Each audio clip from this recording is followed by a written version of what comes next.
Hello, everybody. Welcome to It Was Tuesday with your host, James Chen. A lot of discussion on the Twitterverse these days about modern games versus old games. And, I talked about that a little bit last week in terms of like Strive versus Exert in particular. So we're going to talk a lot more about that today because one of the topics that keeps coming up in this discussion is basically like a lot of modern fighting games kind of come down to being RPS, as people call it, rock, paper, scissors, Rochambeau, shoot, rock, paper, scissors, shoot, kind of thing. So a lot of people have been discussing this recently. And, the reason why they bring it up is because they're saying that there's a lot more guessing in modern fighting games and that the rock, paper, scissors factor is too strong. I want to talk about this because there's a lot of misinformation out there about guessing in fighting games and how fighting games interact with guessing. Because a lot of people are throwing out this kind of notion that guessing equals bad and, other old fighting games don't have guessing. And, I fell into this trap myself before. I used to say in Super Turbo, when I played Super Turbo and I played Cammy, I never felt like I was guessing. I was like, I don't guess in those games. It's, there's so much less guessing, et cetera, et cetera. Let's talk about this a little bit here because we need to really establish this, right? The main axiom here is that fighting games have always relied on guessing. It's always been guessing, okay? Guessing exists in pretty much the history of fighting games, right? And strike throw is not a tale as old as time.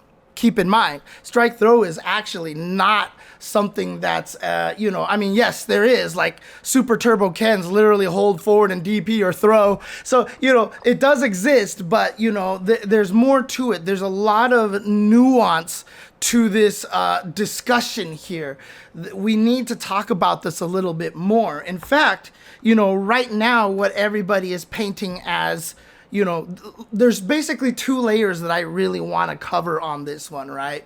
So let's talk about this first, right? Let's talk about the concept of guessing and the history of guessing in fighting games, okay? Fighting games have always had guessing, okay? If you are fighting against a Ryu in Super Turbo and you jump over a fireball and you punish him, that's a guess, right? That's literally a guess. Like, he's gonna throw a fireball now, right? Now, obviously, you can read patterns, you can read tendencies, you can read tension, etc., etc. And, when I said, for example, when I played Cammy and Super Turbo, I never felt like I was guessing. But you know what? Every time I go for a hooligan throw, and I go for a lot of hooligan throws, every time I go for a hooligan throw, that's a guess, right? My guess is that they're not ready for it, that they're not going to stop it. I feel like I've distracted the player enough that I can throw out the hooligan, and then they will be caught off guard by that. So the whole thing about it is like fighting games have always had guesses, right? Let's talk about the Strive versus Exert example here, because a lot of people really, really like to talk about how Strive is so much more of a guessing game than Exert is. And I find this very odd because for me, Exert turned into meaty projectile mix up the game. Right? If you look at Exert, a lot of characters do very similar things in which they plant a projectile on you, and now you have to guess. Like one of the most famous ones is Kum Hae Hyun, where she throws a fireball, and it just sits there and floats above you, and they can control it. And he literally has two kicks that look exactly the same, one that hits low and one that hits overhead. They look different enough that maybe a very observant person can actually react to the proper one, but it's a mix-up, right? Zato is going to throw Eddie on you when you get up. Milia is going to throw a disc on you when you get up.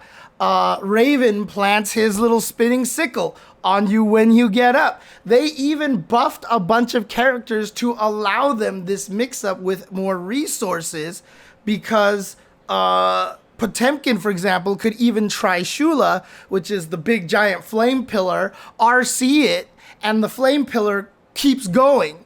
It doesn't cancel the flame pillar, so that you have to block the flame pillar, and then he gets a mix-up on you, right? So all of these situations lead to guessing games, right? It's all guessing games in the end. Yeah, did they add Blitz Shield, for example, to try to stop that? You know, a lot of characters developed really, really clever ways to get around that. Milia has setups where she throws discs on you, then like air dashes backwards, and then you're out of the range for the Blitz, and then they dash back at you, etc., etc.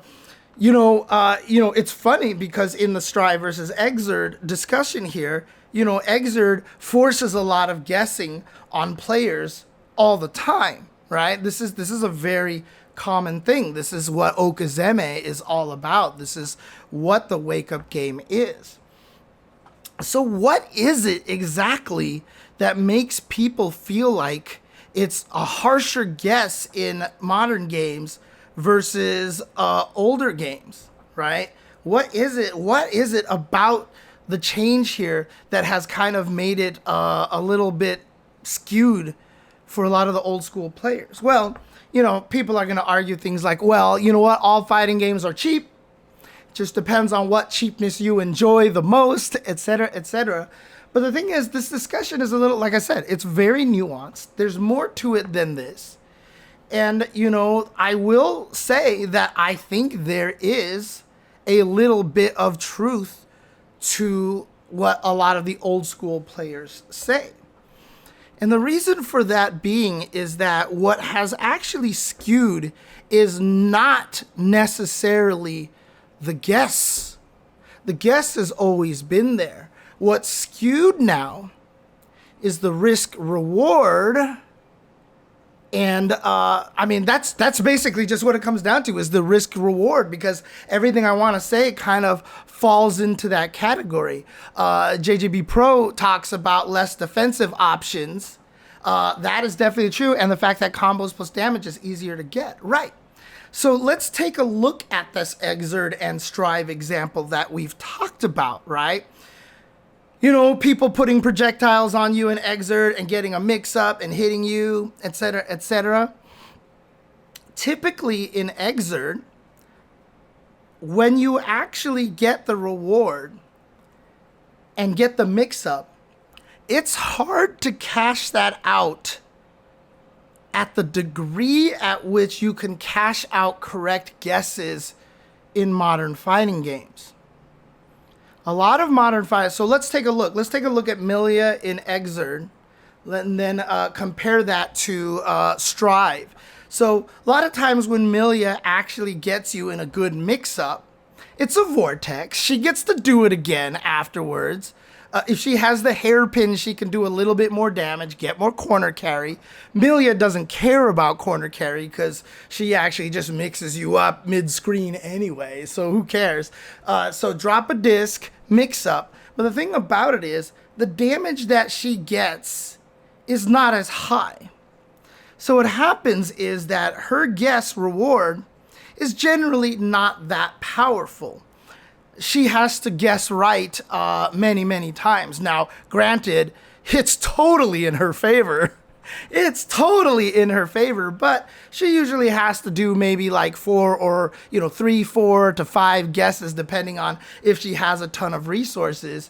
And and again, I've often talked about the Milia Blocker Flash app out there.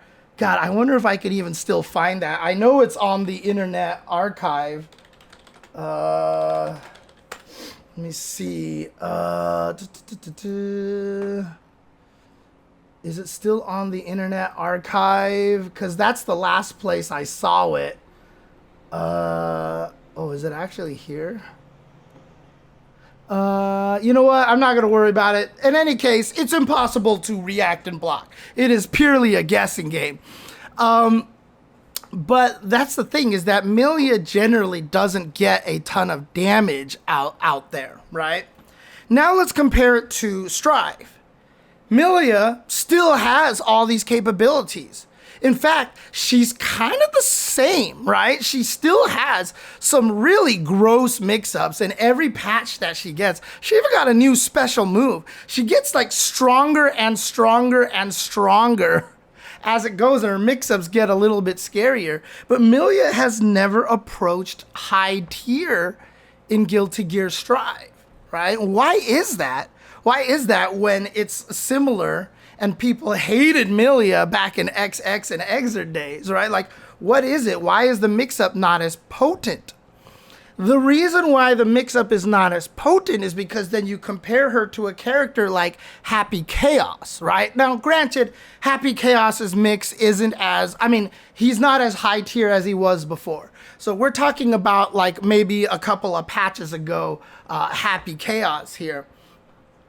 But you look at a character like Happy Chaos, I've often argued that his mix-up is almost as good as Milia's because of stupid roll into gunshot, which I think is just broken beyond all reason. I hate that, but that's another story. His mix-up is really crazy. But when Happy Chaos lands a mix on you, he tends to get decent damage, full screen carry to the corner, and into the gun super that I saw so many times while commentating that I actually got sick of the sound when he spins the gun. I actually got I actually got sick of that sound because I heard it so goddamn much. But then he knocks you through the wall to a hard knockdown. So he gets everything Milia gets except way more damage, a hard knockdown for crazy mix-ups, and now positive meter bonus as well for putting you through the wall. So the problem is that, again, the risk reward has kind of changed, right? Another example I like to give is, let's go to Super Turbo. Let's go to hyper fighting, right? The fireball trap in the corner. Always one of the absolute most potent mix-ups in the game. When Ryu got you in the corner and was like, Hadouken, Hadouken, fake you jump DP, Hadouken, Hadouken. Like, the Ryu corner trap with fireballs is still one of the most oppressive, kind of win conditions, as you want to call it, in fighting game history. If you've ever fought a really good Ryu in a Super Turbo or a hyper fighting game and he gets you in the corner, it sucks. It sucks, okay? And now you just have to guess, right? You have to guess jumping over the fireball to actually get out of there and hit him and punish him. So it's a guessing game. It is absolutely a guessing game in that situation. Is Ryu gonna throw another fireball? Is he not gonna throw another fireball? But again, let's take a look at this really carefully. When Ryu guesses right, what are the general three most common things that happen? One, you block a fireball in the corner and you're just in the trap again. Right? If he throws a slow fireball, you block it. He usually recovers before you, so he can throw another fireball, especially a heavy fireball that if you try to jump, you just get hit by the fireball on the way up, etc. So one, you just block the fireball. You're in the exact same situation. Two, you land on a fireball or get hit by the fireball on the way up. You hit the ground, and what does Ryu do? He throws a meaty fireball. He doesn't come at you for a strike throw mix-up. He just throws another meaty fireball and keeps the trap going. Three, you jump at a bad timing in which you can't punish his fireball, or he faked and you get DP'd out of the air. And what happens? You get knocked down. He throws a meaty fireball. He doesn't go for the strike throw. He throws a meaty fireball. And guess what? You're back in the same situation again. This is seriously one of the strongest offensive traps in fighting game history. There's a reason why in old school games, the fireball corner trap had such a reputation. But let's take a look at this here. What are the results? You block a fireball. You took chip damage. You land on a fireball. You took fireball damage. You get DP'd out of the air. You took DP damage. And now you're back in the same situation. For every wrong guess that you have, and it's more likely you're going to guess wrong in the fireball trap than you are going to guess right, because that's how much it's in favor of the Shoto. That's how much it's in favor of Ryu. You're going to guess wrong a bunch of times, but every time you guess wrong, the amount of life you lose is usually down to a chunk.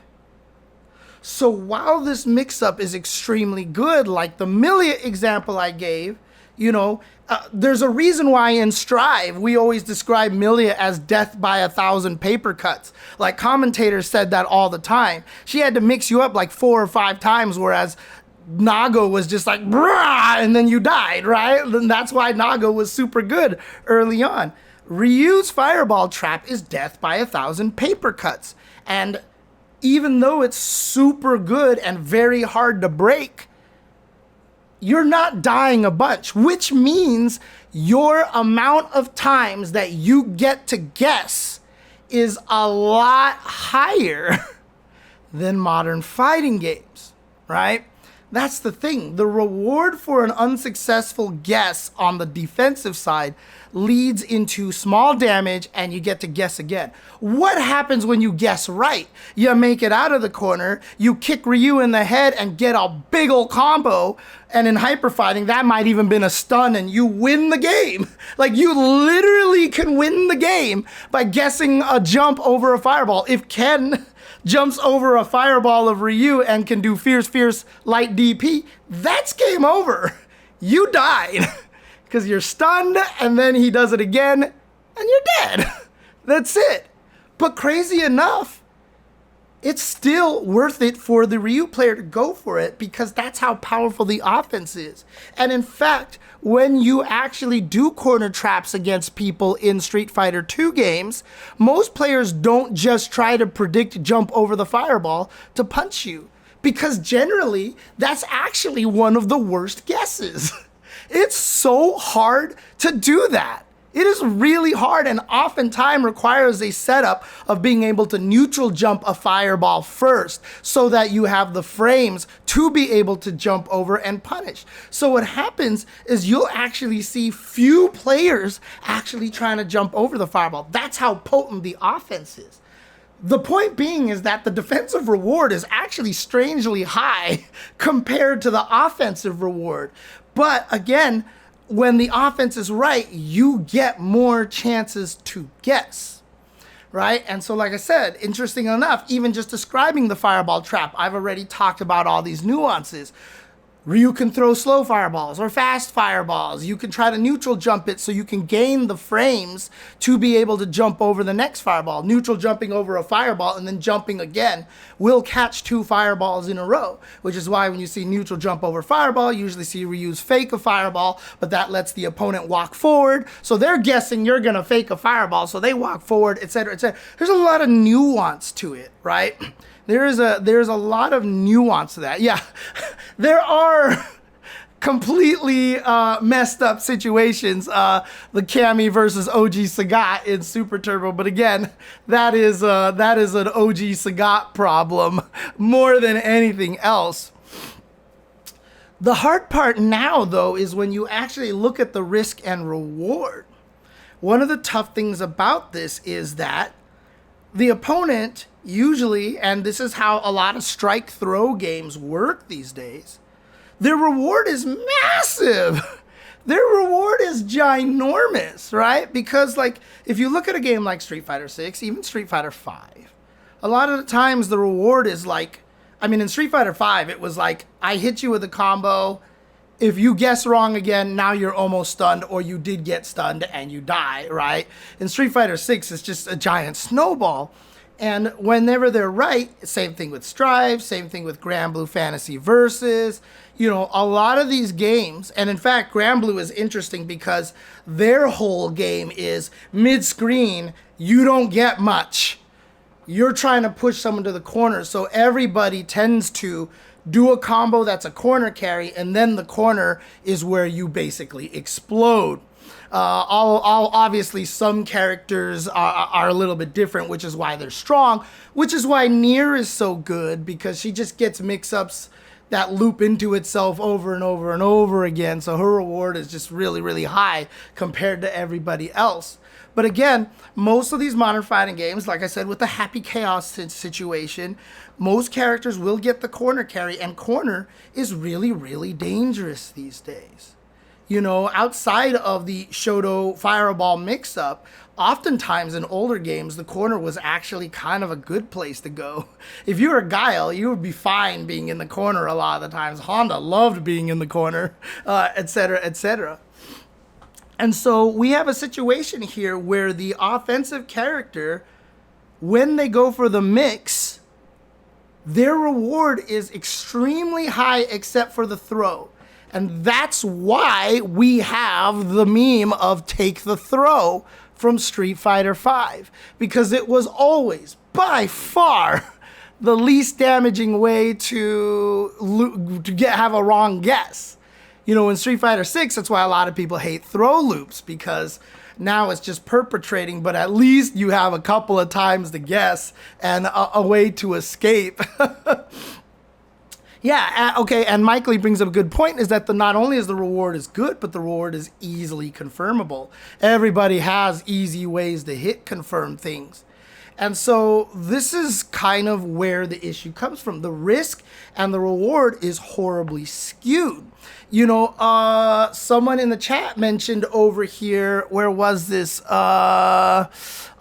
talked about the DP earlier, but basically, oh, there it is. Griffin mentioned, and you better not guess wrong with an invincible DP or you lose meter and get punished, countered, etc., etc. Right. Why are DPs that much... Why are we punishing DPs? Literally your only escape. Literally your only escape. Hey, thank you, Random Gamer Dude. Appreciate that. Literally, like, one of the only good escapes is the wake up DP. And if you're right, you usually don't get anything off of it. And if you're wrong, you die even a more horrible death, right? Because then it's easy for the opponent to maximum damage you. So again, the risk and reward is skewed in fighting games today. And this is not every fighting game, by the way. This is not every fighting game. You know, a lot of this is but it is a common kind of practice in fighting games these days. And this is where the issue comes from, right? It's not that guessing exists, is that the reward is so high for relatively low risk. Let's talk about the strike, throw, shimmy mix-up of Street Fighter V, okay? I've often said that, you know, the reason why this mix-up is so important is because if you're wrong, you get throw teched. Oh no. They block your meaty. Oh no. And it's usually a plus move, so I get to do another mix-up. Oh no. Or, you know, I shimmy and they do nothing. Oh no. Like, the only way that you can take horrible damage on the offensive side from doing the strike, throw, shimmy is if the opponent calls out the shimmy and hits you with a crouching medium kick and cancels it into V-trigger or drive rush or whatever in Street Fighter 6. But that's just, I mean, waking up with a crouching medium kick is such a high risk for the defensive player. It's generally not worth it, right? Right, you're using meter, you shouldn't get punish countered on top of that, etc. But I mean, honestly, it shouldn't be that unsafe, right? I mean, like, if you're using anchor characters, it's a different story. But you know, when you play KOF and you play point versus point, you know, you can actually try to DP, and if you're wrong and it's blocked, the opponent just gets a basic combo on you, right? These days, every time you block a DP in so many games, it's time to murder people. Like, it is time to absolutely destroy people. And I don't understand when invincible DPs became considered cheap.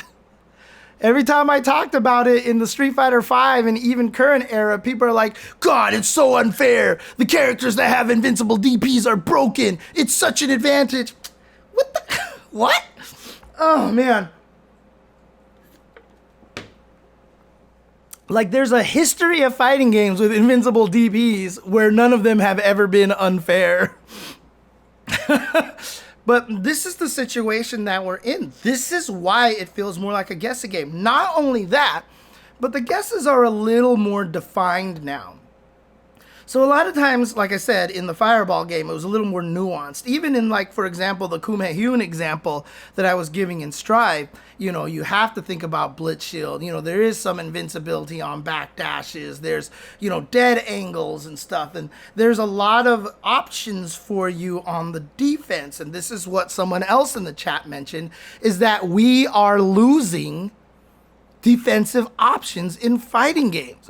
And so what happens is now the mix-up is so defined by the developer that we have lost a lot of the nuance, right? We have literally lost a lot of the nuance because the developer is like, here's the three-way mix-up that you gotta do. It's like, that's why whenever I taught Street Fighter V to people, to beginners, the first thing I would teach them about is the Street Fighter RPS, because it was so important and it's so powerful. Right? People would ask, well, if it's an RPS, you know, isn't it risky? And I'm like, no, because the offensive side has barely any risk, right? And so what happens is we've lost a lot of nuance. Now, Street Fighter V is an interesting example here, because if we look at the history of Street Fighter V, when they added V-Shift, when they added V-Shift, it changed a lot. It changed a lot. Because now we had a new defensive option that could cover two of the so Wake Up EXDPs covered two of the options, throw an attack, it lost the shimmies. V-Shifts essentially beat meaties and technically it beat shimmies because you would backdash away from them when they walked away. It kind of lost the throws because if people option selected their throws, they could usually beat you. But it was a nice option to have. It kind of threw in a little bit of the a higher level of guessing game in there, and that was really good. Now, Mike Lee says, I don't agree that there's a lack of defensive options. I think that a lot of them have hella defensive options, but a lot of people hate the defensive options in Grand Blue. So, let me clarify that. We have a lack of good defensive options. We really do have a lack of good defensive options because a lot of the things that happen is that they're too weak. Right? They don't give you the reward. They didn't give you the reward. No, actually, I disagree, JGB. In Street Fighter V, people still wanted / preferred the V gauge for the comeback factor. That is true for moderate to high level play. Once you got to the highest level play, once you got to top level, people would actually tell you if you were not using V-Shift properly, you were wrong. You were actually wrong. That was one of the things that made players, top players, better than just the high level players because they knew when the V-Shift was very, very important to use. I disagree. We have good defensive options, but they're harder to use. They're not as accessible. Same thing. They're not good. They're not good, right? The offense is easy to use. The defense is not easy to use. That doesn't mean that the quality of the defense is necessarily good or bad. It means that it's too subtle. It's too subtle.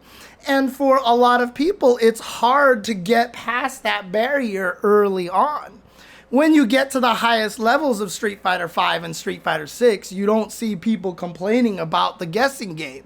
And in fact, this is a perfect way to lead into one of the points that I really wanted to mention. We all talk about guessing bad, RPS bad, RPS bad. Virtua Fighter exists. Virtua Fighter is a game universally praised by everyone who's a fan of that game as being one of the most highest level strategy, one of the smartest games out there, and known as one of the games where Beginner players cannot beat better players. They can't beat better players. Whereas everybody says RPS designed to allow lower level players to beat better players. The thing about it is Virtua Fighter is predicated on RPS. When you talk to all the professional VF players, they're like, so when you get put in this situation, this is the RPS. When you get put into this situation, this is the RPS. So, what's the deal? What's the deal? Why is it okay in Virtua Fighter? Because again, the risk and reward is a little bit balanced. If you play Virtua Fighter, you know, you will see people get big combos every once in a while. But the thing about Virtua Fighter is that in general, most of the successful interactions just kind of force the opponent into another kind of different RPS. And so what happens is, it's not, I guessed right, you died and ring out, woohoo! Or I guessed right, I just drained 80% of your life. You know, one of the hard things about learning Tekken or learning Virtua Fighter, or any fighting game, is that you see the big combos and you think that's the way you win, but you find out most of the time that's not how you win. It's not the big combos, right? Especially in games like Tekken and Virtua Fighter, you'll find that the majority of the time you win, it's just small interactions repeatedly. Yeah, you'll see the crazy launch and the big old damage, but a lot of times that's not how the game tends to play, right? And so here's the thing, right? Virtua Fighter proves that RPS is not bad. Guessing is not bad in fighting games. This is the thing that we have to understand. If we all target guessing as the scapegoat, we will never understand what the real problem is that everybody's getting mad about. The real problem is the risk and reward. In fact, the reason why so many top players really enjoy Street Fighter V, legit enjoy Street Fighter V. At one point, Tokido said it's his favorite Street Fighter. It's because, like Virtua Fighter, because they got the V-Shift, because they understand the mix-up, because it became so nuanced, it really kind of became this very strong read game. And when you play Virtua Fighter, that's what happens. It's reading people's tendency. It's forcing them into a different RPS, like at fast paces. Like, you guess right, bam, okay, next RPS, bam, next RPS, throw, boom, next RPS, next RPS. It's so fast. And there's this, one of the greatest aspects of fighting games is the storytelling aspect that I talk about. This guess situation came up. What did they do last time? No. In fact, what did they do the last 7 times they were put into that situation? Again, this is why you'll see top players lose the unknowns in the first round or even in the first game. And then all of a sudden, the second and third game, the top player absolutely massacres them, because once the first game or first round, they pick up all the information and tendencies.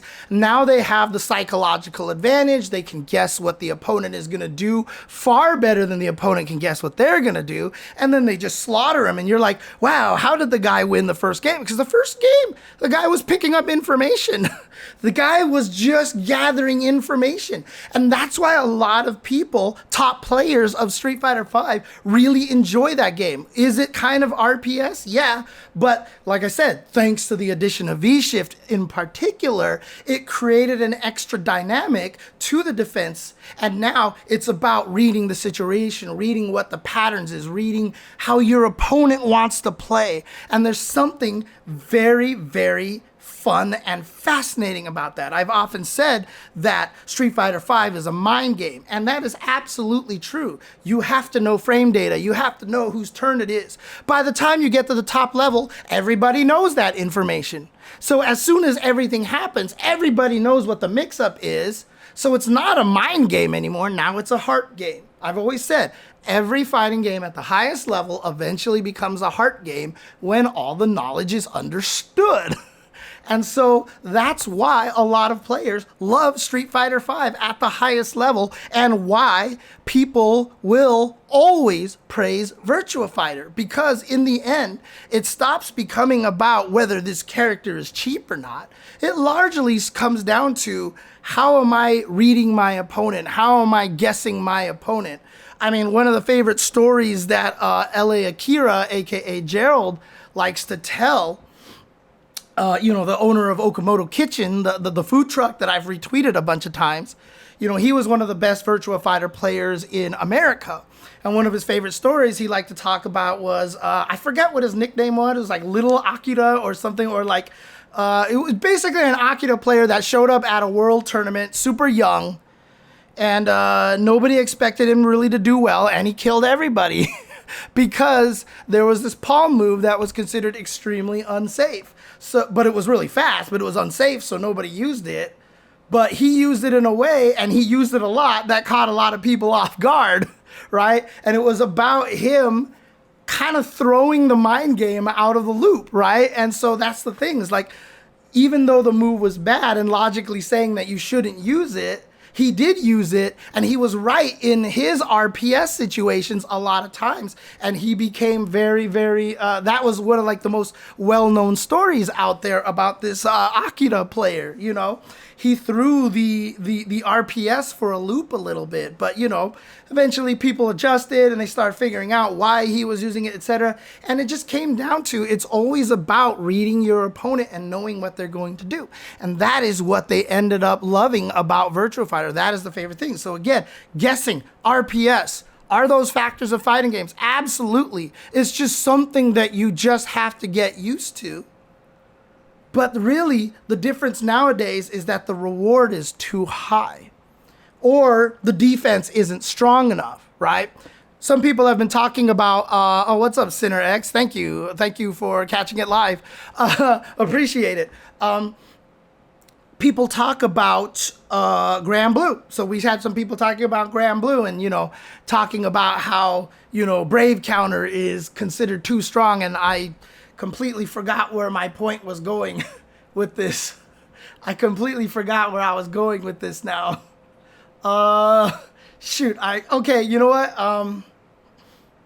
Dang. I lost my thought. All right. Anyways, it's not your fault, Sinners. It's an old man. It's an old man. Defensive versus offensive reward. Yeah. I mean, for example, there, even if you do get a Brave counter, right, and you knock them down, or they block and you're plus, it's not necessarily a huge reward. You don't get anything massive off of it. And that's the reason why I really, the fix that I want for Drive Rush, I don't think Drive Rush is a problem. And any attempts to change it destroy the game. You can't slow it down, because then they'd be useless. If you change the frame data, you've changed every combo in existence, etc., etc.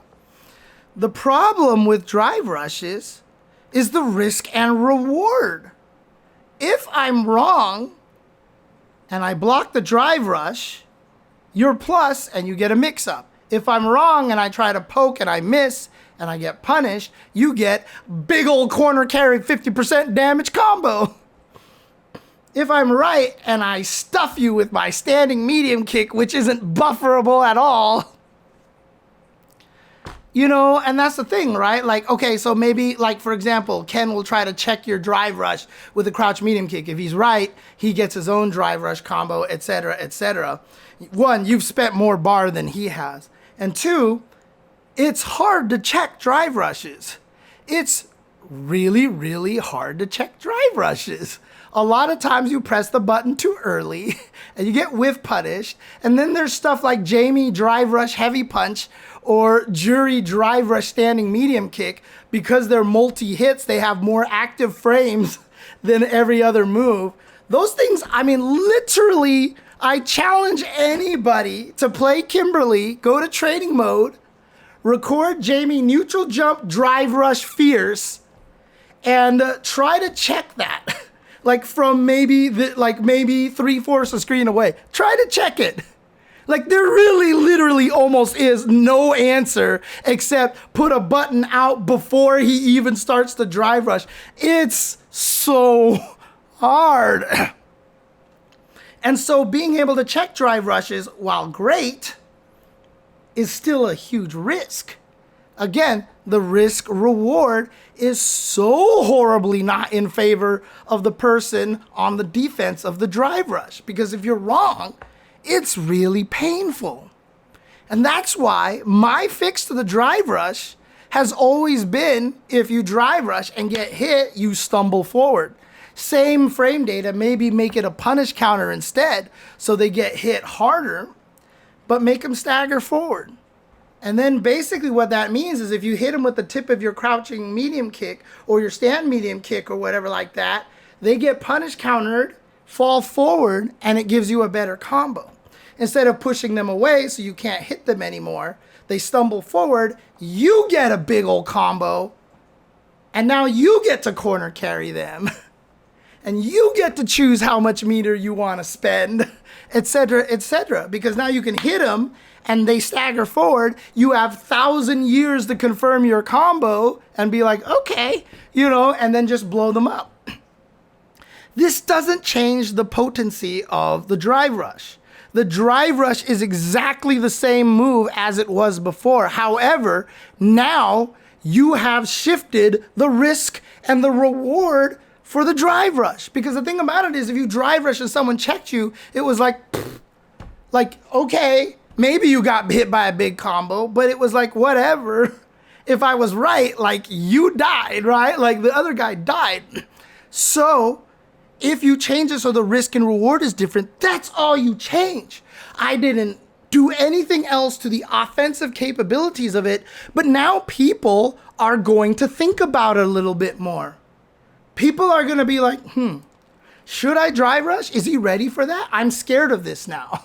I'm actually scared of this because if I get hit, I may die. I may die very, very badly. And so now, the reason why I mentioned that Akira example is now you have to know when to use it, how to use it.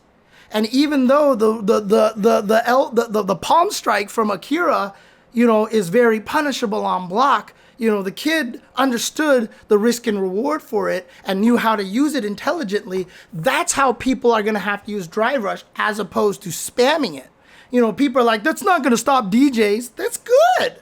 We don't want to change that. I like different characters having different speed drive rushes. I like drive rushes being powerful. I think that's fine. The problem is that there's just no risk to it. There's just no risk to the drive rush. It's so not scary. It's not scary to try to go in at people. So it's about the risk and reward. That is the thing that is skewed in modern fighting games these days, right?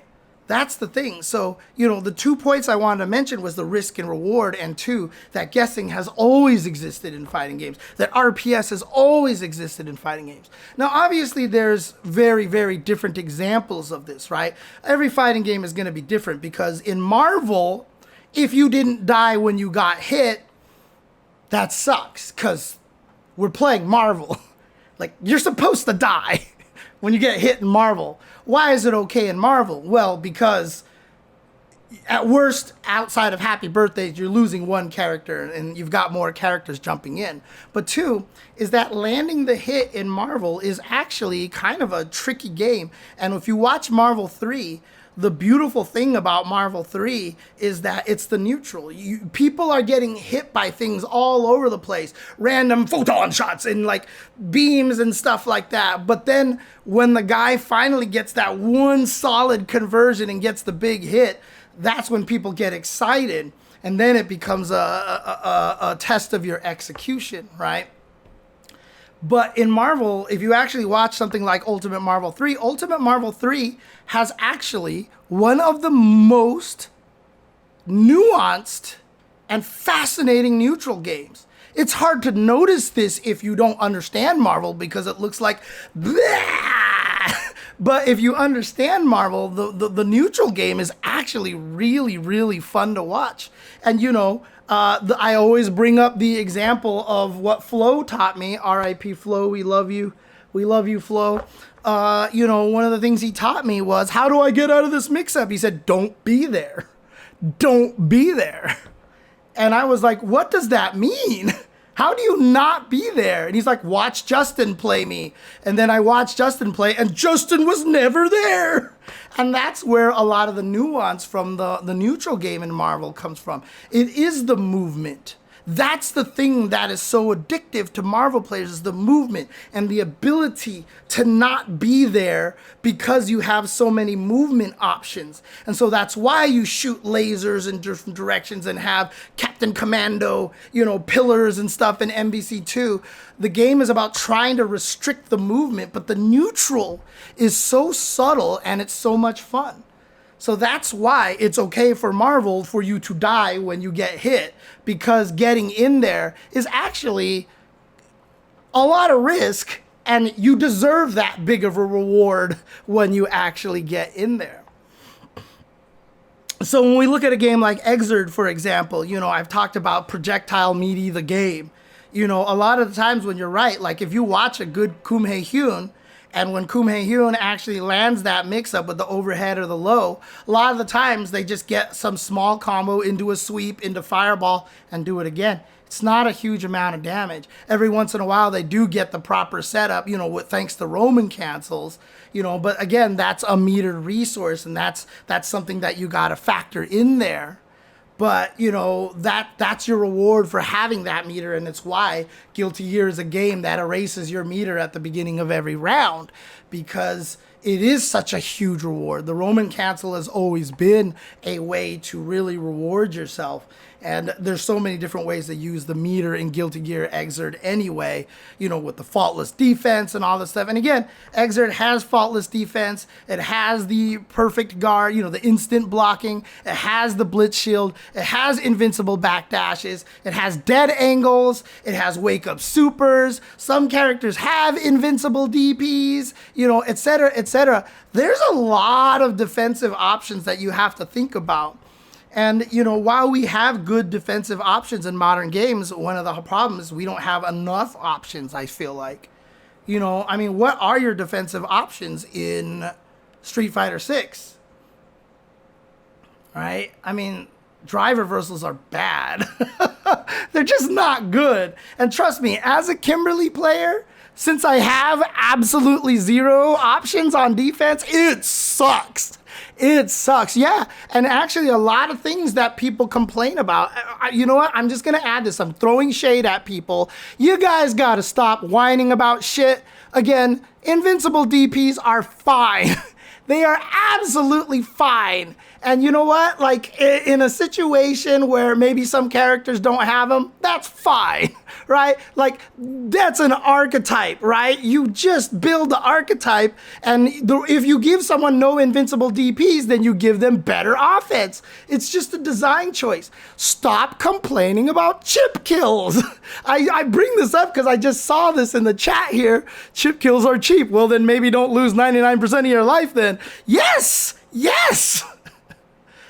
The problem is when you take away chip kills, you have killed another means by which you can win. You've killed another win condition. So that means I can't get you nervous at low health because you could just block everything to death. Why is projectile zoning bad? Because in the end, I can't get you scared throwing fireballs at you. I can't get you scared. Chip kills is absolutely one of the most crucial means by producing multiple different play styles in a fighting game. Zoners work because of chip kill, right? Like, we have to stop complaining about these kind of things. because this is another discussion. It all stemmed from Punk saying everybody's rushed down. Stop complaining about grapplers. Stop complaining about zoners. They're fine. We need the variety. And if we take away all the invul DPs, and if we take away all the chip kills, and if we keep making zoners really bad, and if we keep making grapplers really bad, we're going to end up in a game where everybody is rushed down. That's just what it comes down to. We need the variety. We need the ability for characters to play different. And if we keep taking away all of the different win conditions, like, hey, you can't tech my command throw. Hey, you're scared because I can zone you and chip damage you and you can die by it, so you need to come at me. You know, we're losing a lot of the potential variety we're getting from games. People hate chip kills. Yes, that's why they turned it into a cheese symbol in Street Fighter Alpha games, right?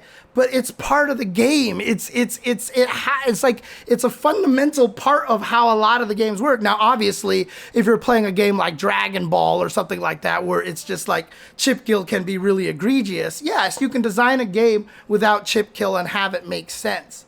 But if you are looking for that variety, and I'm gonna say this now, Dragon Ball is not the game known for variety between characters. If you want to have a lot of variety, you have to be able to give people different win conditions.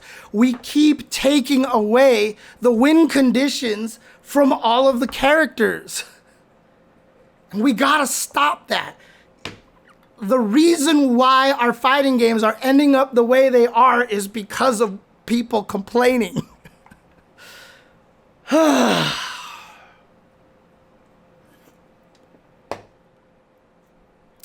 Play a grappler one of these days. See how much work it takes.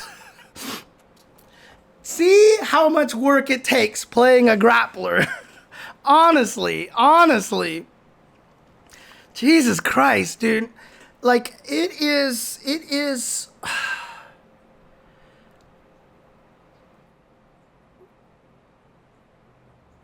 Things are supposed to be cheap in fighting games.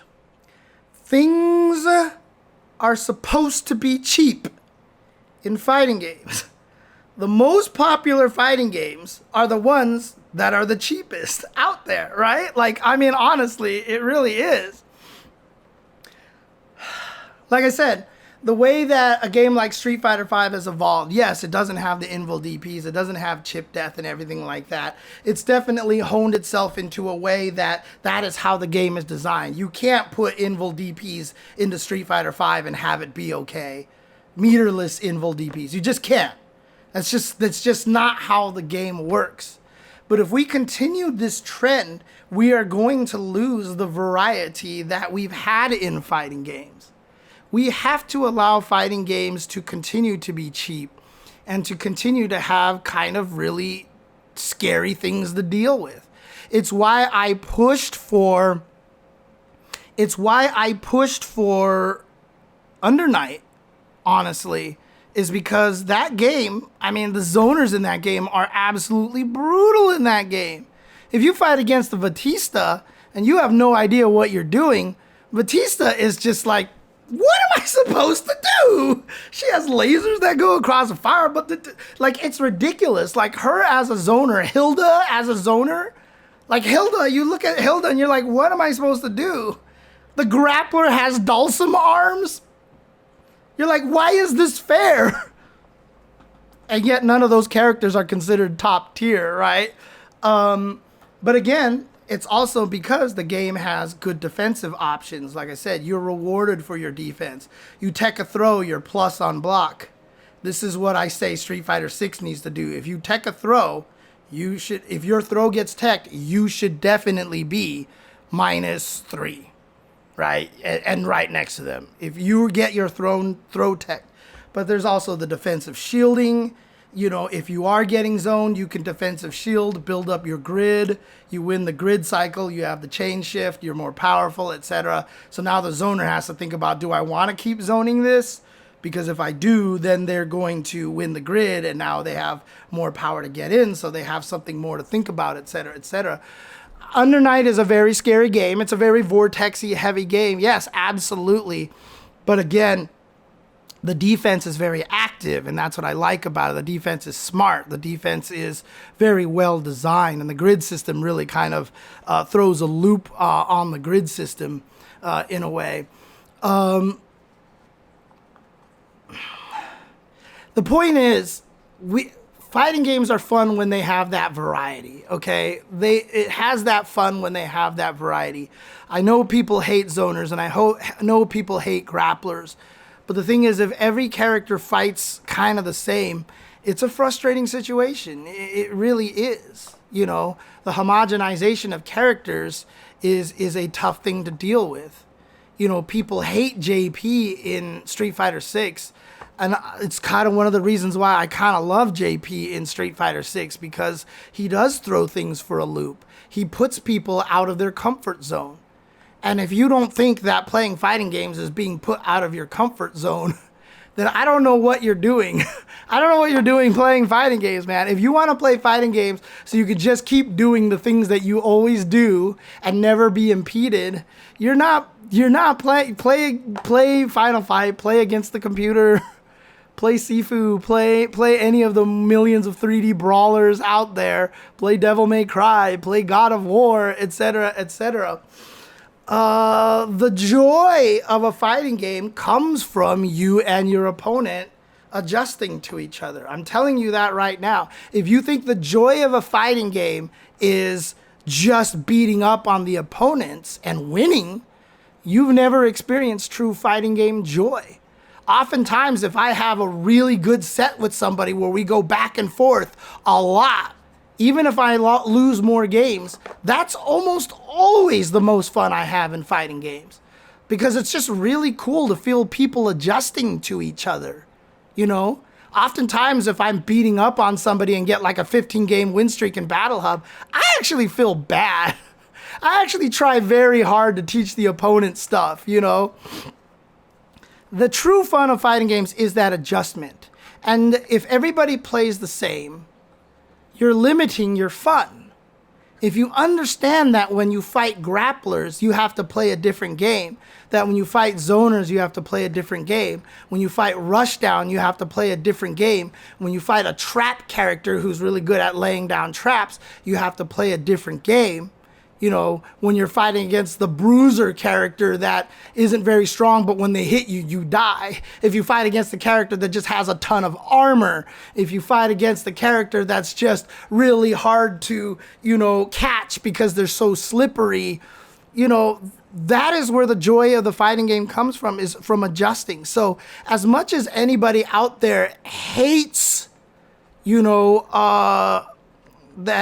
hates fighting grapplers out there, you have to understand the joy of fighting grapplers. And again, it's so funny. You can tell how it works out there, because grapplers, people aren't willing to adjust against grapplers because you can see it. Like, I literally was fighting a Zangief one time and I kept beating him, and he just left in the cabinet, and in the Battle Hub chat, he's like, "Man, why are you toying with me? You always put me to low life and then you run away and do nothing."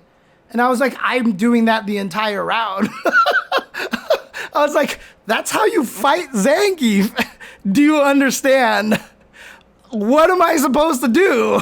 Like, that's how you fight them. A lot of Zangief players, when they run into people who know how to fight Zangief, now they get mad because they're running into what we used to run into. Why don't you fight like a real man? Why are you turtling all the time? You're so boring. No, you're a grappler.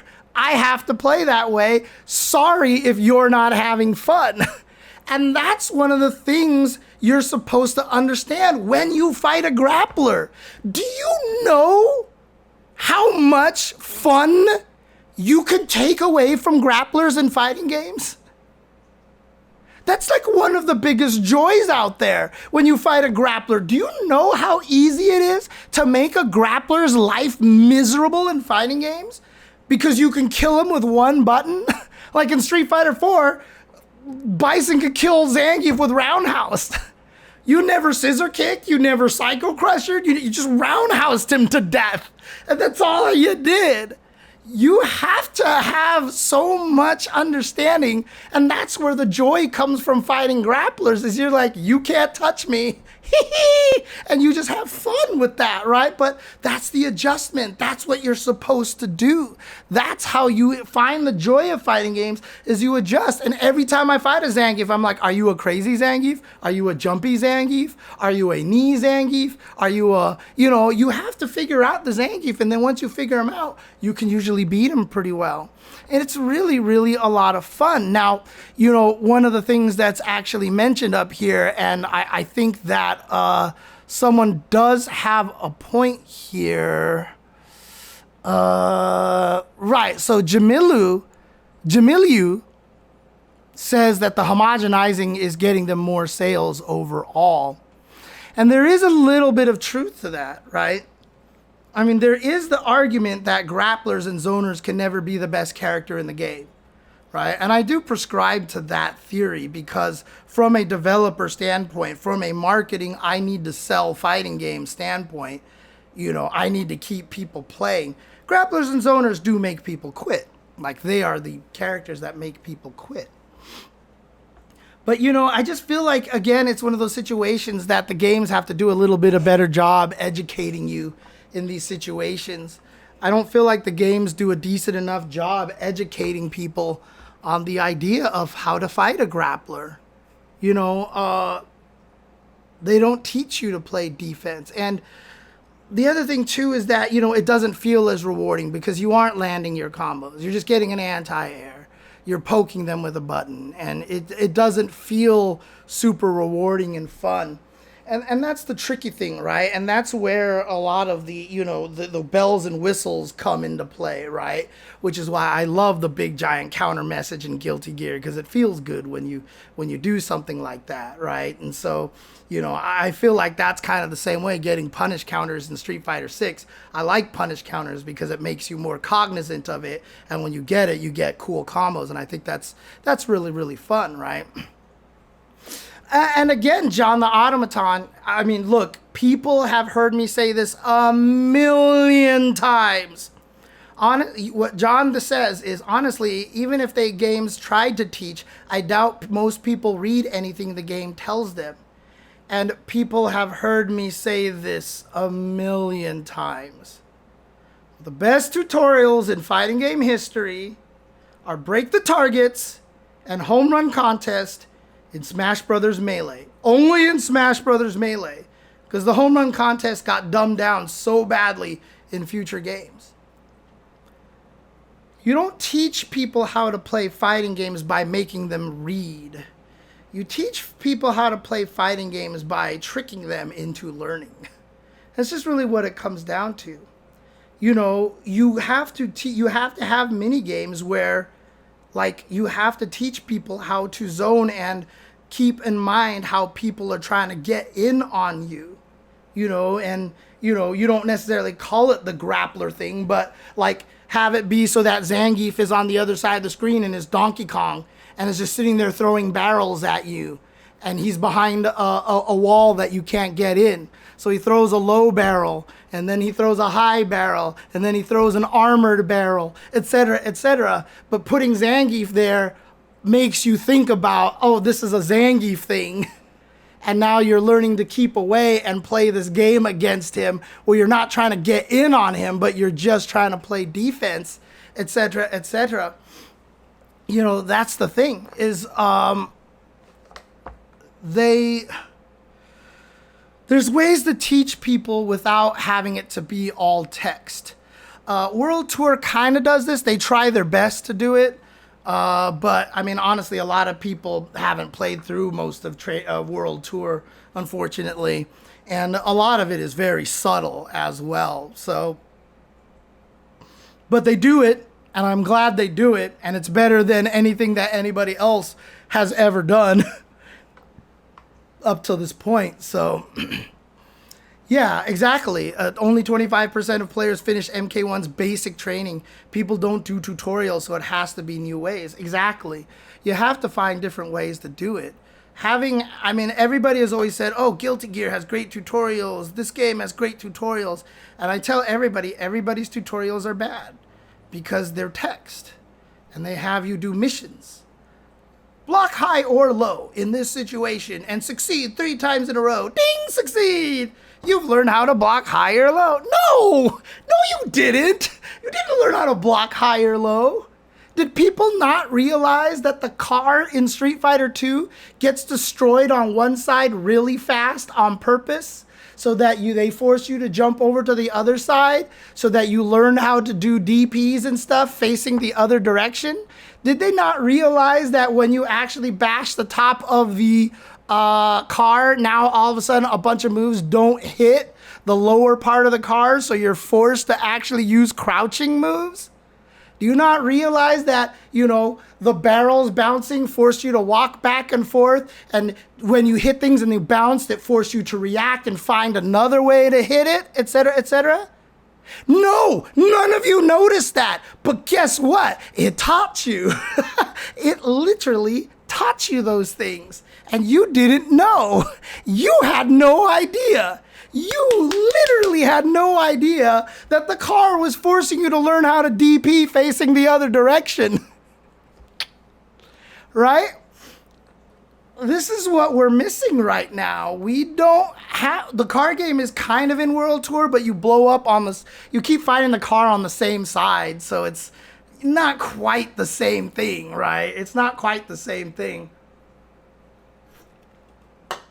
I have had a million ideas.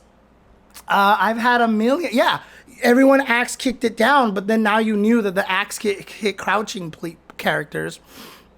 Like weird, subtle things like that, right? So, like, we need to find better ways to teach people how to play fighting games. And so this has devolved into grappler stuff, talking about grapplers. The point being is that we need that variety. Stop complaining about grapplers. But at the same time, Zangief has a 67% win rate in Rookie and in Bronze on CFN right now on the Street Fighter 6. So clearly, people aren't being taught how to fight grapplers properly. And we just need to do a better job of educating people these kind of things, And yeah, grapplers are going to be annoying and people are going to hate grapplers. But if you cry about grapplers and want to get rid of grapplers, if you cry about zoners and want to get rid of zoners, then the position that we're in right now is largely due to that. Because they're right. You do sell more games when you don't have that as much. The big rewards on the low risk sell more games a lot of the times because people get to feel powerful. And, fighting games is all about feeling good. I've often said that, and, landing a, counter hit into some big corner combo into mix-up does feel good. I'm not going to lie. It does feel good. And, like some other people have mentioned, Virtua Fighter isn't exactly the hit maker in the West. So as much as people praise it for a lot of the small interactions, it's certainly not necessarily doing as well. So how do we resolve that situation? It's like I said, just tweak the risk and the reward. That's really all it comes down to. If you defensively tech a throw, you should have plus frames. Right? If you want to make it so that it's not, because the thing about Street Fighter 6 and Street Fighter 5, a lot of throw techs, you don't know who threw first, right? A lot of it is just reaction and guessing. Increase the throw tech window a little bit, but maybe have it so that the one that, the later one, you still take damage or something like that. But I don't know if that would necessarily work. Actually, that would really increase the amount of times you could shimmy people. Honestly, if throw teching was actually, well, if you could always react to it, that would be bad. But basically what I'm saying is that if you do tech a throw and you are the throw techer, you should get plus frames for that kind of situation. You should have some sort of, mechanic that if you do block something, for example, the drive reversals should be better, right? Drive reversals should be better than it is right now. I don't know why they're so weak. I really don't know why they're as weak as they are, although it would make characters like Dhalsim and JP really hard to fight. But again, maybe you don't buff theirs. Maybe you just buff other characters. Like, for example, Kimberly Lily, Manon, who have no defense, make their drive reversals ridiculously good. Just do it, right? Like, we need to have a little bit more reward for the defense. If the offense needs to be maintained this way so that we keep sales and everything like that, and so that people have fun, then we got to start rewarding the defense. We got to make the defense a little bit stronger too, so that it feels a little more balanced that way. Like I said, the biggest problem right now is you get so much reward for so little risk. And yeah, Razor Gem, you know what I'm gonna say. You know what I'm gonna say. So Zangief doesn't need green hand. Stop it. Right, exactly. So it doesn't seem fair. They get shimmy and kill you for whiffing a throw, and you get neutral for guessing it right. Exactly. You know, that's the problem with the way that fighting games are set up. And sure enough, Strive feels a little bit that way. And, you know, even though Grand Blue, you know, is a strike throw kind of game, very similar mindset out there, but, you know, you see something like, you know, the Brave counters are plus on block, et cetera, et cetera. So Brave counters are really strong. Now, obviously, they also drain your Brave points. And so it does get a little scary in that situation. Heck, if you want to make drive reversals super good and just do actually 0 damage, but they're just really good and they knock you down and, you know, the opponent gets out of that situation, why not, right? Why not? Oh, man. I don't even think in a game with extreme balance like Street Fighter 6, Street Fighter 6 doesn't have extreme balance, Sosa Rosa. And also, I would never give Zangief a green hand even in games where he's bad. Because like I said, nobody wants the green hand. Everybody wants the EX green hand. It's a horizontal DP. I know everybody's heard me say this a million times. Who doesn't want a horizontal DP? Every character can benefit from a horizontal DP. It is the laziest move in the history of the world. It is one of the poorest fighting game designs that you can possibly make, is giving someone a horizontal DP. That's just what it comes down to. What do you need it for movement after an SBD? He's got Drive Rush.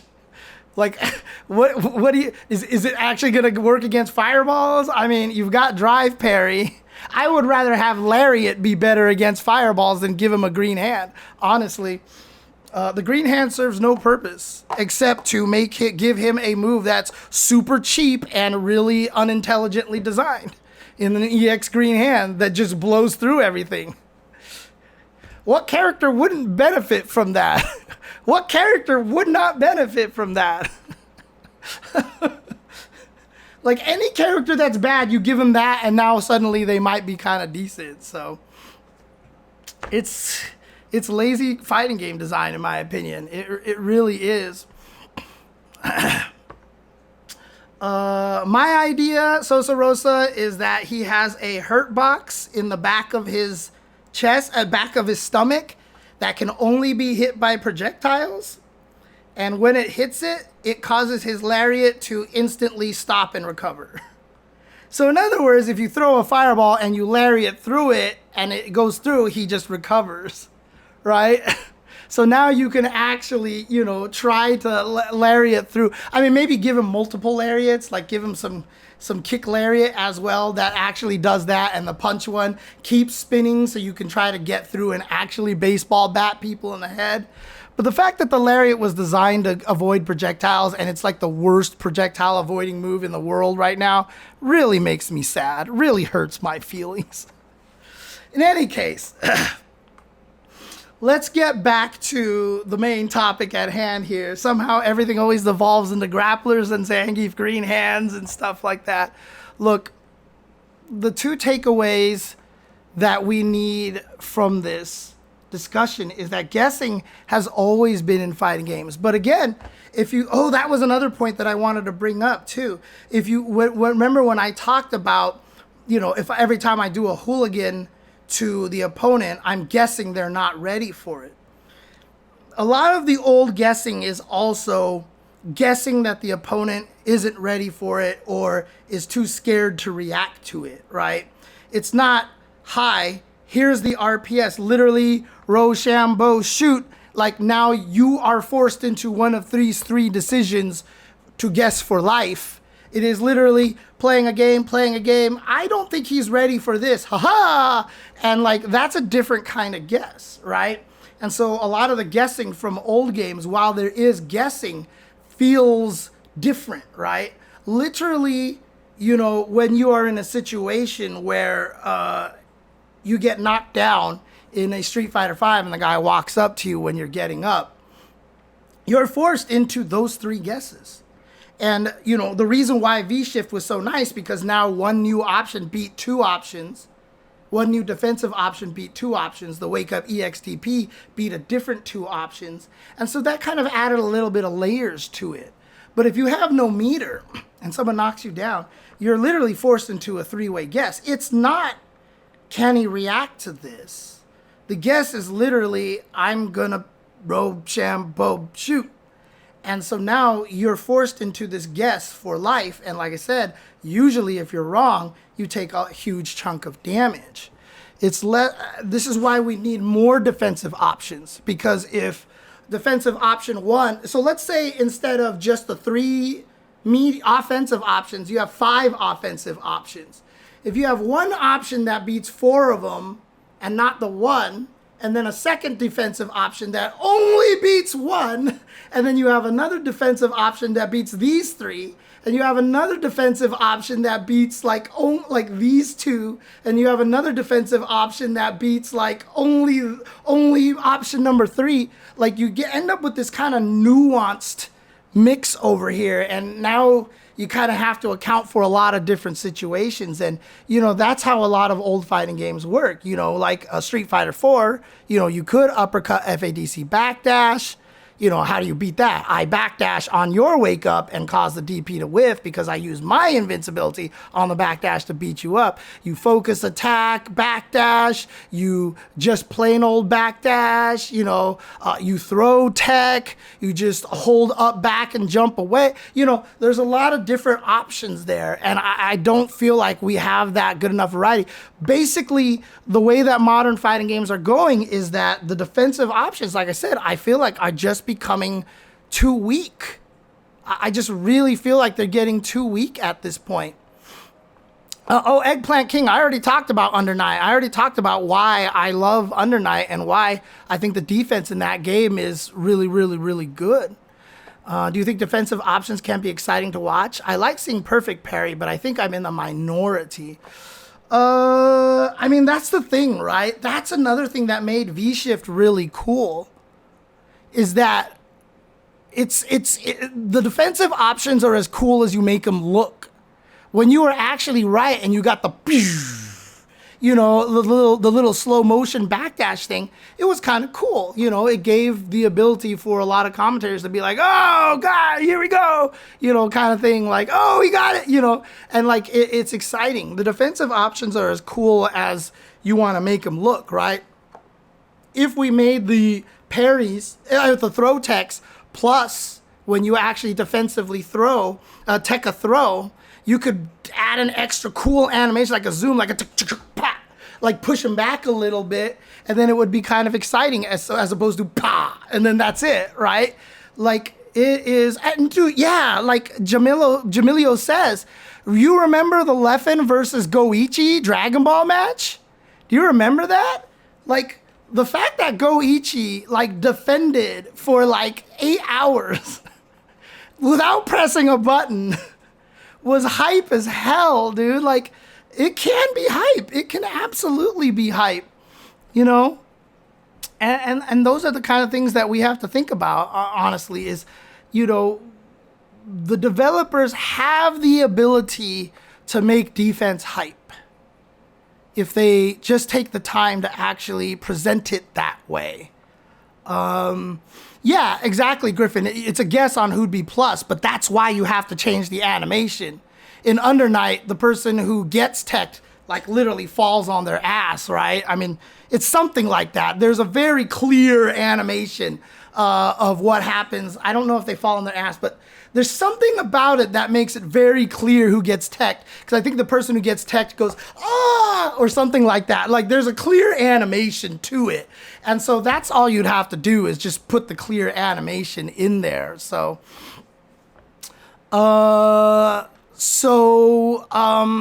yeah, they have a clear push away animation. Thank you, Natsoy.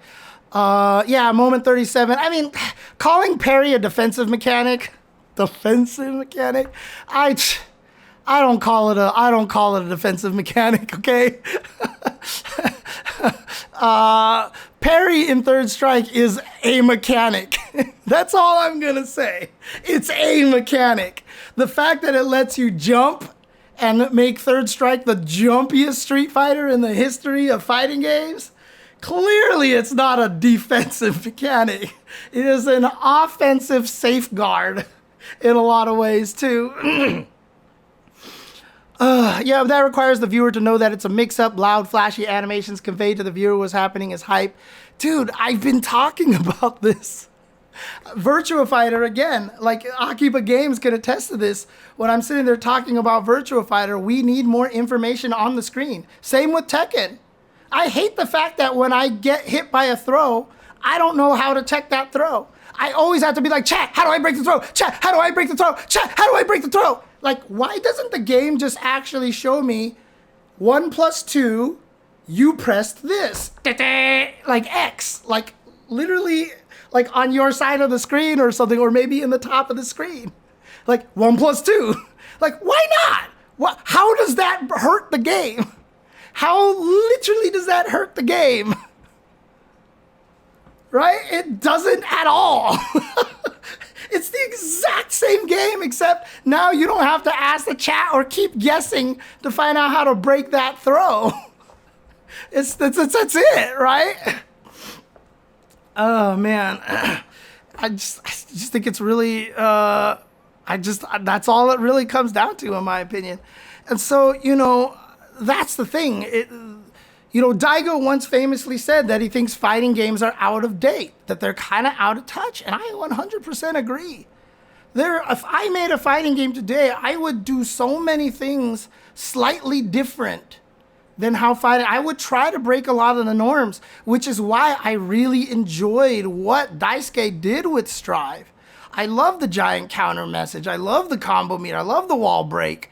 I love a lot of the things that he did. He tried to shake up a lot of the conventions of old fighting games.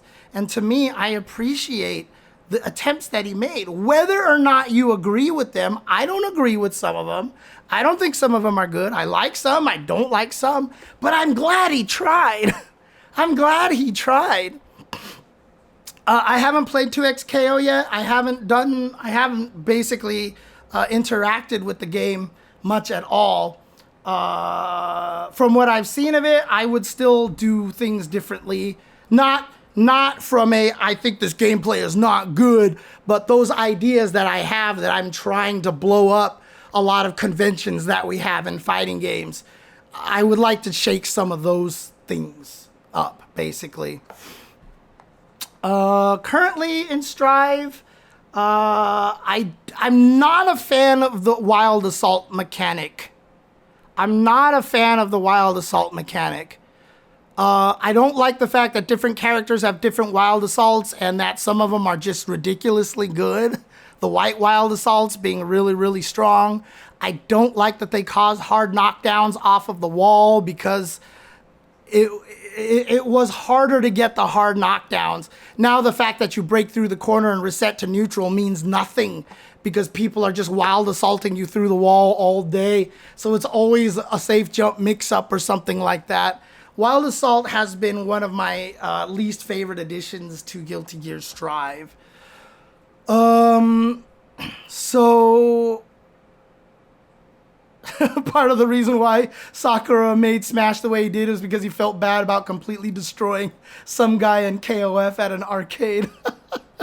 Oh man, dude, that's how I feel when I beat up people in the Battle Hub. I feel bad, dude.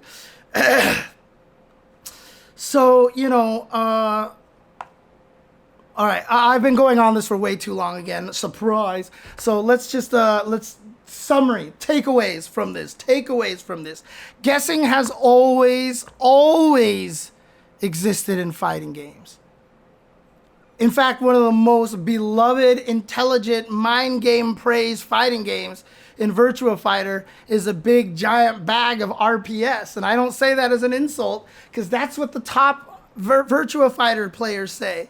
They're always like, it's a wonderful RPS. It's a lot of weighted RPSs, but it's fast. And when you actually watch the game, you can't see all the RPSs if you're not necessarily understanding Virtua Fighter that much, but they happen very quickly. And so when you're a player of the game, it's exciting to just like, oh, here's this, oh, here's this, oh, here's this, I gotta do this, okay, here's this, and remembering and thinking about what the players tend to do. The player's personality affects their decision making a lot more, etc., etc. There's a lot of cool factor to that. So again, guessing has always existed in fighting games. However, the thing that has changed is really the risk and reward and the nuances of the guesses, right? That's what's really changed here. So the reason why I think this is important to bring up, again, like I said, is that we can't sit here and yell at guessing and blaming RPSs for being the downfall of fighting games. We can't sit here and blame that and say RPSs allow weaker players to beat better players, because that's just not the case, right? It's just not the case. RPS is rock, paper, scissors, Rochambeau. A lot of forced RPSs in fighting games these days. So we can't sit here and yell about guessing. If we're targeting guessing, we're targeting the wrong thing.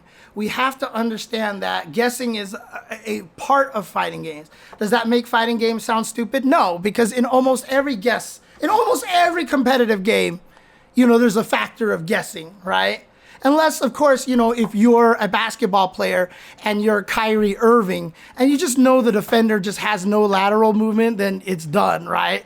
But let's actually say you put Kyrie Irving against a defender who can go in every direction, who has the amazing defensive agility to keep up with a Kyrie Irving. Then Kyrie Irving is just going to be like, should I try to cross over, try to do this and whatever, blah, blah, blah. And you know what? It's kind of a guess if you're on the defense. If he's going to cross over, it exposes the ball. Do you poke it out in that way? Do you guess that they're going to switch? Do you guess that they're going to do that? There's a lot of that in a lot of competitive games. There's always going to be guessing in competitive games. That's the nature of it. That is how competitive games work, outside of pure hi, I can solve a Rubik's Cube faster than you, but actual direct 1v1 stuff that's not stupid slapping each other. There's always going to be that mentality in there. There was that wonderful clip from, I want to say Georges St. Pierre, who was talking about, the very, very famous MMA player, and he was talking about how you can do the feints and stuff because the people with good reactions, you're trying to overstimulate them, and then they get tired after a while, and it's harder for them to react because they're flinching at everything, and eventually they lose that energy and whatever like that. That's faking. You're causing them to guess, right? They don't have to flinch at everything, but you're faking and you're guessing, and maybe if you flinch enough, then you can punch, and it's because you're guessing that they're not ready for this next punch because you flinched enough times. Right? A lot of it is all kind of in that same vein. A lot of direct head-to-head competition involves guessing. And so we can't just sit here and just be like, oh my God, guessing sucks. Because you're going to be guessing all the time in any kind of competitive games, right? Chess is not much. Obviously, it comes into a lot of real-time stuff. But yeah, sometimes there is a little guessing in chess. Because once the player sets something up, you're like, all right, what's their intention? Are they trying to set up a trap here? Are they trying to do something here? The thing about it is because it's turn-based, the opponent can react to however you do it. So not as much, but like I said, in real time 1v1 direct. Oh, fencing. I had somebody say to me, they're like, dude, you don't understand how much fighting games and fencing are like the exact same thing. Oh my God, a lot of guessing in those games as well. And so, we can't sit here and yell about guessing. That is not the aim here. If we yell about guessing, we are yelling about the wrong things. We have to look at the risk and rewards. If we change drive rushes so they can be destroyed just as badly as if they actually land, people think about it differently. They're going to consider maybe not doing it as much. If you can get rewarded. I mean, it was weird. Like, my anti-air sucks. But when I played Injustice, I loved anti-airing with Catwoman because I got a whole combo off of it, right? It just made me hyper aware of jumps because I was like, I get rewarded. I get rewarded. And it was fun that way. It was weird. And same thing with Kimberly, because I get a mix-up off of it. I feel more like I'm rewarded for it. But like, you have to make it so that you're more rewarded for your defense. And that makes it so people can play defense a little bit better. The problem right now is that fighting games, the defense is too weak. We are not rewarding defense enough. And we don't want to go overboard because you definitely want to be rewarded for getting the knockdown, rewarded for getting the corner position and stuff. But it's a little too skewed right now.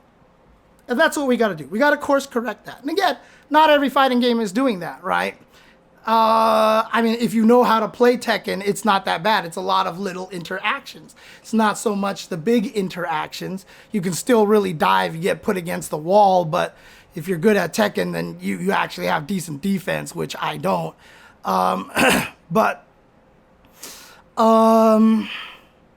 Yeah, we can't focus on guessing. We can't focus on the concept of, oh, this game is RPS. We have to focus on the risks. We have to focus on the rewards. And that's how we're going to get back to a point where, we feel like we're in this nice state. Now, again, like I said, maybe this isn't necessarily wrong, right? Like, maybe it's okay to have a Street Fighter 6 or a Guilty Gear Strive where a game is, the offense is stronger than the defense.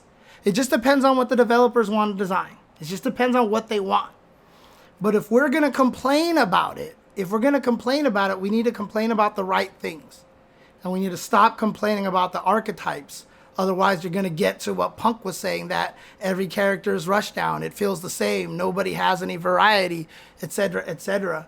We need to get back to that point where we're allowed to have the Manats in the game, where we're allowed to have the Zangiefs actually. It doesn't have to be top tier, but at least it has to be decent, right? It has to be good.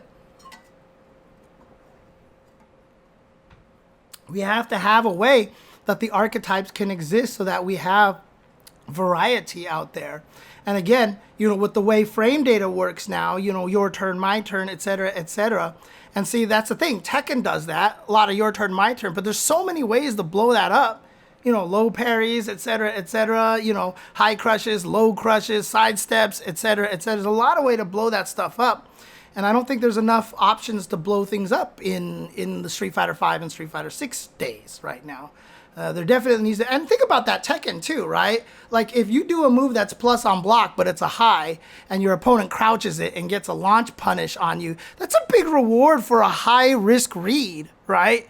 You're going to crouch a high. That's risky because mids are the best launchers and give you the most damage. So if you're willing to crouch a high, you'd better get rewarded for that. Right? And that's the idea of it. That's literally the idea of how it works, right? You get rewarded for a high-risk defensive option, and in a lot of fighting games, you don't get that anymore. You don't get the high reward for a high-risk defensive option. And I feel like that's kind of one of the things that we're missing. Or you're punished too much for it. Because like I said, the DP, like Invul DPs were great, but they were also high risk, which was great. Now they're just like suicide. They basically get you killed. But, people still say Tekken needs more defensive options right now because heat smash, aggression, blah, blah, blah. I mean, dude, I fought people who would start the round with heat smash. I didn't know how to stop that. I tried sidestepping, it still hit me. I tried to backdash, it still hit me. Like, can I armor through the heat smash? I don't think I can armor through heat smash. Like, there was like literally nothing I could do. I just had to block it. I just had to block it. Now people are saying, well, they used up a resource really early. So, I mean, sometimes they activate it and you just implode and you're dead. So it's totally worth it. So it's like, I don't know what you're supposed to do.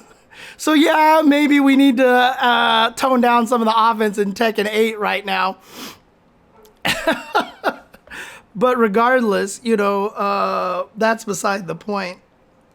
So yeah, I mean, I hope that this was an interesting discussion. Again, you know, always trying to approach it from different point of view, and always try to get down to the nitty gritty of these things and really understand how this all, lows will actually be non-low crushing heat smashes, huh? Interesting.